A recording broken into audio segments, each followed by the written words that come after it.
This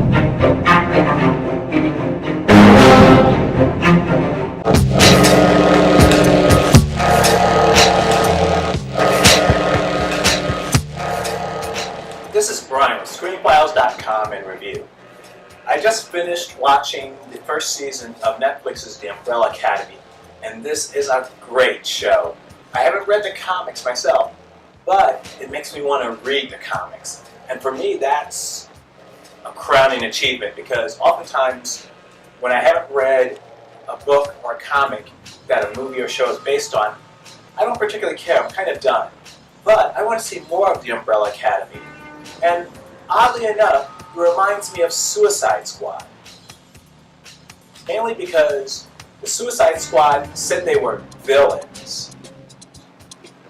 At the same time, though, they didn't do anything particularly villainous. They just kept repeating it. Oh, they're villains. They're bad guys. We're bad guys. They just kept doing this. Seriously, what the hell's wrong with you people? We're bad guys. It's what we do. As in, okay, if we repeat it enough, maybe people will believe it. So they just struck me as just kind of grungy-looking superheroes. They never really felt like super villains to me. And the Umbrella Academy don't feel like superheroes. Not at all. Frankly, they're just a dysfunctional family with superpowered members. And that's what works. They didn't advertise themselves as superheroes. They are not superheroes. They're not cohesive. They don't tend to put the needs of the many above their own. They're just people. Some selfish, some liars, just with quirks that people have. These are not the Avengers, and that's what's awesome about them. They feud, they argue, it's just a family with superpowers. It's so well done, it's atmospheric. I described it in a YouTube comment as Snyder-esque, without the cynicism, without hitting you over the head with religious analogies or that type of thing. It works really well. And I think the breakout star is Aidan Gallagher, who plays number 5.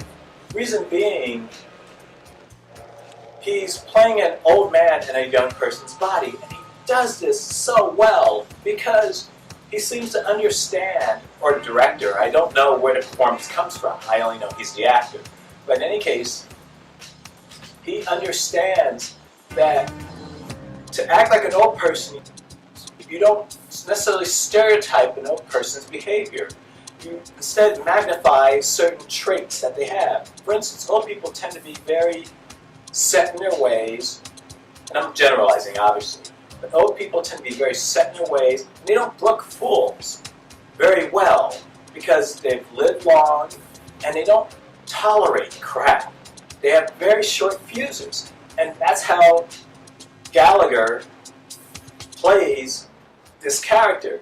He's very petulant, he's very set in his way, and he's quick to anger.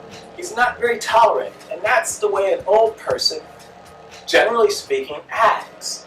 What's interesting is it's coming from someone I would guesstimate who's probably in their late teens. So it's hilarious, and it's a great performance. In fact, there are a few weak performances in the Umbrella Academy, except, oddly enough, for Ellen Page, who's not bad, but she's very witted.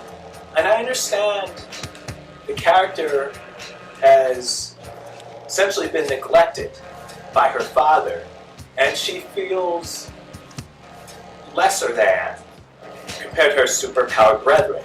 I get that, but Page's performance lacks a certain spark. It lacks a certain drive. I mean, she seems almost chronically depressed in the role, and that might be the character, but it doesn't quite ring true to me.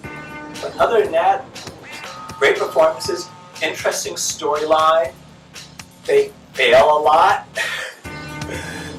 The whole series revolves around number 5 and the rest of the Umbrella Academy trying to stop an apocalypse, which they don't do. It's worth mentioning the Umbrella Academy fail a lot. And that's refreshing to see too. So they're selfish, they're very ego-driven, and they don't always succeed. But that gives them a humanizing quality, which is refreshing. I mean, I love the Avengers, Well, they don't always succeed either. Have you seen Infinity? But in any case, it's refreshing to see. And it's such a well-done movie. If you haven't seen Umbrella Academy on Netflix, check it out. Great series. This is Brian of ScreenFiles.com. Peace.